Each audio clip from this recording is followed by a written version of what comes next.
औज़ुबिल्लाहिमिनश्शैतानिर्रजीम बिस्मिल्लाहिर्रहमानिर्रहीम। Welcome to new के एजुकेशन। यूनिट नंबर 8 से मुझे शुरू की एनर्जी। एनर्जी तवानाई उस तवानाई चिरासत वेले की energy is used for performing many day to day task. नो एनर्जी चिदा गा इस्तेमाली की द रोज़ी द कारुनो द पारा रोज़ी की चिकम कारुना की रोज़ त रोज़ा चिकम कार की नो बागा की इस्तेमाली की We need it for transportation. No mangta di zurrati the transportation da para da amdurab da para da tagra tag da para mang energy istimalu for running the fence panka chikam da panki dage the chulawlu da para istimalu panki chum kala garzo no bai ki energy istimali and lights at home aw pokurnu ki chikam lights di kam balpune di no dam pe energy ban kar ke and for watching our favorite shows on TV او خپل د خوښې پروګرامونه کته په ټي وي باندې نو دام انرژي سره تعلق ساتي. It is also used on a larger scale in industries او په غټه پیمانه باندې می استعمالیږي په کارخانو کې industries and factories او په فیکټریانو کې for manufacturing different products د مختلف چیزونو د جوړولو لپاره. So energy does things for us. Energy چې زمونږ د باره کارونه چې هغه کوي موږ د باره چیزونه چې هغه جوړوي. Scientists define energy as نو ساینسدانانو د انرژي تعریف داسې کړلی the ability to do work د کار کولو صلاحیت د انرژي ویلې کیږي. Work is done when a force causes movement of an object. نو ورک چې کار هغه کیږي کله چې یو فورس چې کوم دی هغه یو شیز له مومنت ورکي یو شیز چې هغه له مومنت ورکي هغه له حرکت ورکي نو هغه ته مونږ کار وي. انرژي کین بی measured نو انرژي چې کوم دی دغه په مایشون کیږي. That is why it is considered as physical quantity. نو په دې وجه باندې دا physical quantity چې کوم دی هغه کنسیډر کولای کیږي physical quantity چې هغه ګڼل کیږي. Its unit is joule او د دې یونټ چې هغه زموږ سره جول دی.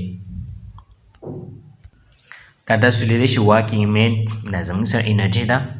wind blows the sile da hawa chale da zamun sar energy da spinning of clocks ahead the tempest stani shire aga garzi da no da pe energy band ki habsi the categories of energy the tawanai categories wastagi se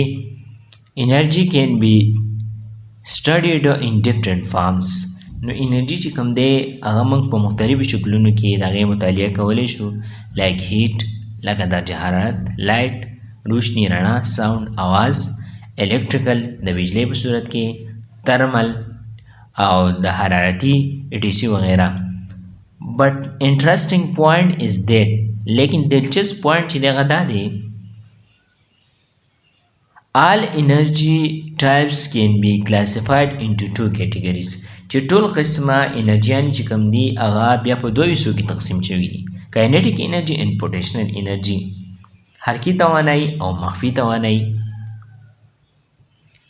ښه په دې کې اولنی قسم دی کاینیټیک انرژي KE کاینیټیک حرکي توانایي.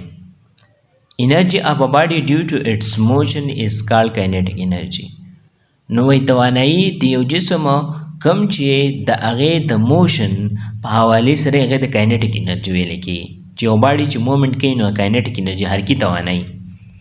It can be in the form of heat, light, sound, electricity or motion of any object. نو دا کېدای شي د څه په شکل کې د درجه حرارت په شکل کې هم کېدای شي د لایټ رڼا په شکل کې هم ساوند اواز په شکل کې هم کېدای شي الکتریسټي بجلی په شکل کې هم کېدای شي اور موشن اف any object یا د یو چیز د موشن د حرکت باندې هم کېدای شي یو چیز د حرکت کوي. In above figures نو په دې لپاسه نقشو کې truck is in state of rest نو truck چې کوم دی دا state of rest کې دی یعنې دی ساکن دی په ځای باندې ولاړ دی.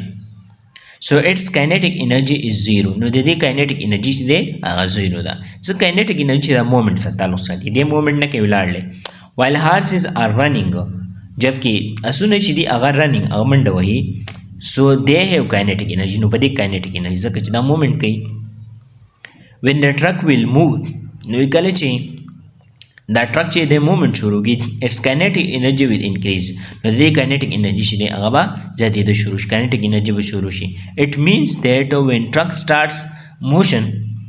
نو د دې مطلب دا چې کله دا ټرک چې د حرکت شروع کی اټس کاینیټیک انرژي انکریزز ګریجولی نو د دې کاینیټیک انرژي چې دی هغه به ورو ورو زیاتېدو شروع شي kinetic energy also depends upon mass of an object او kinetic energy چې دی دا د یو شیز په وزن باندې انحصار کوي for example مثلا a truck has more kinetic energy as compared to a car نو ټرک کې چې په دې کې زیاته kinetic energy په مقابله د یو کار د موټر کې moving at the same speed کله چې په same speed سره چې دا حرکت کوي نو kinetic energy په ټرک کې زیاته او موټر کې به کمه because the truck has more mass as compared to car نو ځکه چې ټرک چې دغه ماس زیات دی دغه وزن زیات دی په مقابله د موټر کې د یو بل ډوکې ګاډي کې خاصي زموږ سره بل دی پوټینشیل انرژي مخفي توانایي ته اردو کې ویل کی انرژي possessed by a body due to its position is called potential energy نو هغه انرژي کم چې په یو باډي په یو جسم کې د خپل د حالت په وجه باندې هغه ته پوټینشیل انرژي ویل کی it can be in the form of stored energy او دا د سٹور انرژي په شکل کې می یعنی د جمع کړی شوی توانایي gravitational potential energy GPE gravitational potential energy په شکل کې می or elastic potential energy یا elastic potential energy چې EPE when something is at high position نو کله چې څه شی شری په یو high position باندې په یو اوچت حالت باندې its GPE is high نو د دې GPE gravitational potential energy چې دا هغه high A brick lying on the roof of a house has high GPE نو یو خښ دی چې دا هغه د یو کور په چت باندې پرته ده نو د دې به high GPE high gravitational potential energy وي EPE is the energy stored in something نو EPE چې کوم دا elastic potential energy نو دا جمع په یو چیز کې when you push کله چې تاسو دا دیکه کوئ pull یا راکاږي or force it یو له force قوت ورکوي out of shape د دې په دې shape شکل باندې for example a stretch bow has EPE یو راکېدونکی کمان چې کوم دی نو په هغه کې EPE د elastic potential energy ده دا به تاسو لیدلی شئ دا زموږ سره کمان دی او په دې کې دا تیر دی دا چې ته راکاږې نو په دې کې potential energy ده in batteries په بیټریانو کې energy stored in the form of chemical energy نو په هغه کې انرژي چې دی chemical energy په هغه کې پرته کیمیایي توانایي په هغه کې په دغه بیټرۍ کې پکې نو دا تاسو لیدلی شئ brick lying on the roof of a house نو دا د هاوس په روپ باندې یو خښته پرته نو په دې کې GPE چې د ډېره زیاته ده دا surface of earth دی دا زموږ سره باو سټریچ دی راښکل شوی کمان دی د هغې تیر چې راښکلی شوی دی نو elastic potential energy نه په دې کې